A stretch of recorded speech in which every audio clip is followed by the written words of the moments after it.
8 bulan di penjara. Anda divonis bersalah dengan Undang-Undang ITE, begitu ya? Betul, Mbak. Dan divonis bersalah karena apa waktu itu? Apakah karena memang Anda dianggap terbukti mencemarkan nama baik oknum polisi yang Anda bilang nunggak pajak, atau karena apa? Dianggap terbukti karena ada kata-kata nunggak yang sebenarnya bukan keluar dari mulut saya, tapi dari rekan saya. Jadi tapi kata-kata nunggak itu di BAP direkayasa, seolah-olah itu di menit 0225 saya juga ikut mengatakan, padahal faktanya di videonya itu tidak pernah saya menyebutkan kata nunggak di mobil si pelapor, Mbak. Dan itu sudah kita sampaikan di persidangan, kita sampaikan, tapi sayangnya dari belasan kali sidang itu tidak sekalipun permintaan kami untuk memutar video otentik di persidangan itu tidak pernah terjadi, tidak pernah diizinkan oleh majelis hakim. Selama ini proses Anda mendapatkan informasi apakah itu nunggak pajak dan sebagainya, itu Anda dapatkan biasanya dari mana? Apakah memang Anda yakin, Benny, ketika Anda mengunggah video itu ke YouTube memang informasinya akurat? Benar, terkait video yang tadi, kami menggunakan 2 aplikasi resmi. Pertama, website iSamsat, BPPRD atau Badan Pengelolaan Perpajakan dan Retribusi Daerah Provinsi Sumut. Yang satu lagi itu dengan USSD bintang 368 bintang 117 yang merupakan hasil MOU antara Polda Sumut dengan Telkomsel, Mbak. Jadi ini 2 aplikasi resmi sebenarnya. Berdasarkan aplikasi itu, di video itu sebenarnya saya hanya membacakan. Peran saya di situ, rekan saya merekam live streaming melalui channel YouTube-nya, sedangkan saya memegang HP sambil membuka 2 aplikasi tadi, lalu membacakan sesuai hasil aplikasi. Seperti itu. Jadi dan ya memang sayangnya aplikasi itu pun pada akhirnya dirubah. Yang tadinya cukup dengan memasukkan nopol dengan warna TNKB, lalu akan muncul hasilnya. Tapi begitu itu kami pakai dan itu menjadi masalah, akhirnya dirubah, dan sekarang kita sebagai masyarakat tidak lagi bisa menggunakan aplikasi seperti sebelumnya karena diharuskan menginput 5 digit terakhir nomor rangka. Dan itu tidak sama dengan di beberapa kota lainnya seperti Jakarta, atau kita bandingkan dengan Jawa Barat. Dan Anda menduga itu karena rame-rame setelah Anda membuka kasus ada oknum polisi yang diduga tidak membayar pajak ini, begitu ya? Betul, Mbak. Yang Anda alami di penjara apa, Benny? Saya memang berdasarkan informasi di dalam bahwa memang ketika kami belum masuk ke dalam blok tahanan pun sudah ada dititipkan pesan oleh oknum yang di sana bahwa nanti ada masuk katanya YouTuber.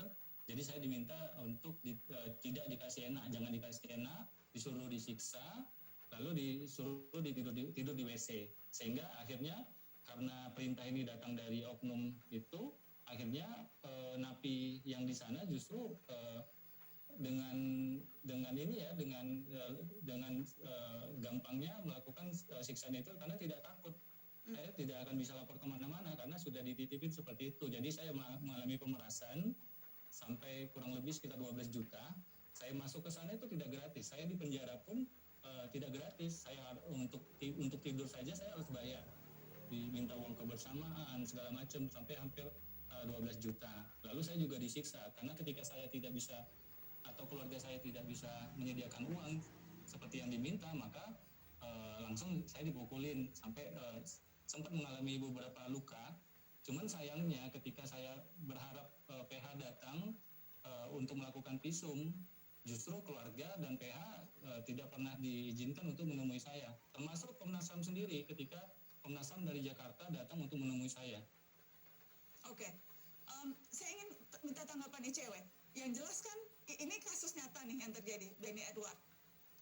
Publik diminta untuk aktif melaporkan pungli. Itu yang kemudian dilakukan, tapi dampaknya kita lihat ia dipenjarakan, masuk penjara, kemudian tadi kita dengar ceritanya dan sebagainya. Jadi bagaimana harus menyikapi ini? Apa yang diharapkan publik lakukan ya? Kalau kita melaporkan kemudian dampaknya seperti itu.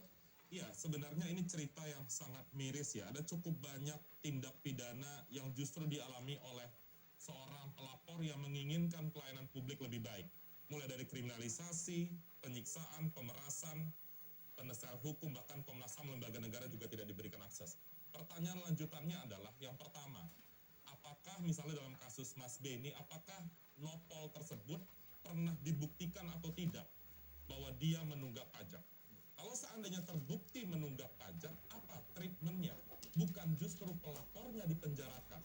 Lalu yang kedua misalnya, tadi pengakuan Mas Beni soal bagaimana treatment di lapas, semua cerita pungli ini sebenarnya kan bukan cerita baru, Mbak Nana. Hampir di seluruh pelayanan publik terjadi seperti ini, dan itulah praktik korupsi yang paling dekat dengan masyarakat.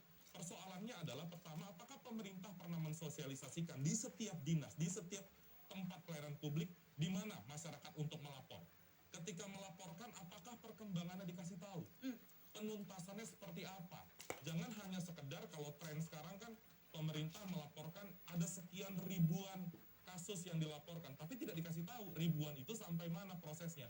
Dan itu kendala dan juga jaminan hukum kepada orang-orang yang berani seperti Mas Beni, itu yang tidak ada, sehingga kalau tindakan-tindakan seperti ini tetap dibenarkan, tetap dilakukan di masa yang akan datang, maka ke depan tidak akan ada lagi masyarakat yang berani. Atau masyarakat dipaksa takut oleh penegak hukum itu sendiri. Mas Beni, Anda sekarang setelah akhirnya harus mendekam di penjara dan berbagai peristiwa Anda alami, Anda masih berani, Anda masih mau untuk merekam kegiatan-kegiatan pungli atau sudah akan berhenti nih setelah ini? Saya mempertimbangkan kondisi keluarga, Mbak, karena anak, istri, orang tua itu semuanya trauma. Kalau saya sendiri sebenarnya semangatnya sih masih sama, cuman mempertimbangkan keluarga, ditambah lagi dengan kejadian ini saya akhirnya harus kehilangan kemerdekaan, dipisahkan secara paksa dari keluarga, lalu kehilangan pekerjaan. Justru itu yang harus saya pikirkan saat ini. Jadi kecuali pemerintah memikirkan bagaimana melindungi masyarakat seperti saya. Mas Beni, tapi tadi pernyataan Mas Kurnia, jadi Anda memang memilih untuk tidak lapor ke jalur resmi, yang Anda pilih justru upload ke YouTube, itu karena apa?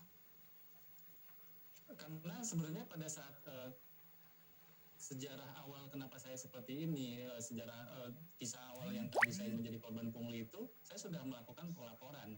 Waktu itu saya melakukan pelaporan secara online ke www.propam.go.id.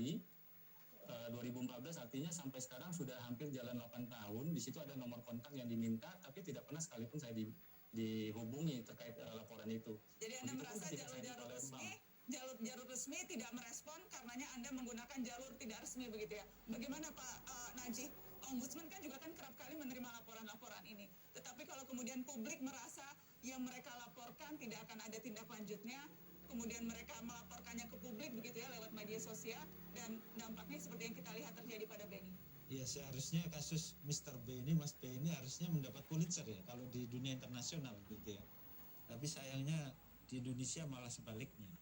Nah ini di Ombudsman sebenarnya ada mekanisme kita kerjasama dengan Lembaga Perlindungan Saksi dan Korban ya. Ketika ada itu satu, yang kedua kita menggunakan mekanisme whistleblower, dan kalau pihak pelapor minta dirahasiakan, kita juga akan rahasiakan identitas dari pelapor.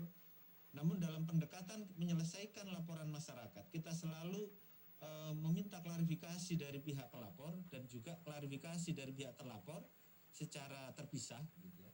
Dan kemudian setelah itu kita akan carikan solusi.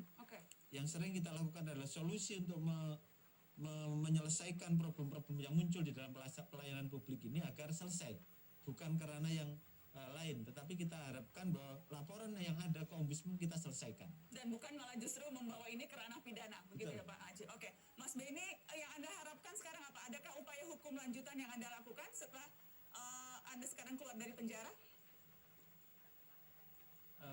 Sebenarnya saya ingin melakukan upaya hukum luar biasa dalam bentuk PK. Kita sudah menyiapkan banyak bukti-bukti baru, termasuk banyak kejanggalan di persidangan kemarin, Mbak. Tapi mungkin tidak dalam waktu dekat ini, karena saya ini saat ini kan fokusnya masih ke keluarga dan untuk mencari pekerjaan terlebih dahulu. Oke, yang jelas Anda ingin yang Anda harapkan nama Anda dibersihkan begitu ya? Tentu, Mbak, itu yang paling penting, karena justru yang menjadi korban pencemaran nama baik di sini saya pikir adalah saya. Dan dampaknya sekarang kemudian pada Anda masih mencari-cari pekerjaan begitu ya Mas Beni? Betul, Mbak. Oke, terima kasih banyak sudah mau bercerita di Mata Najwa. Terima kasih, Mbak. Semoga tidak surut keberanian Anda dan keluarga untuk terus melaporkan berbagai kejanggalan yang terjadi di sekitar kita. Terima kasih banyak Mas Beni. Amin. Insya Allah, Mbak.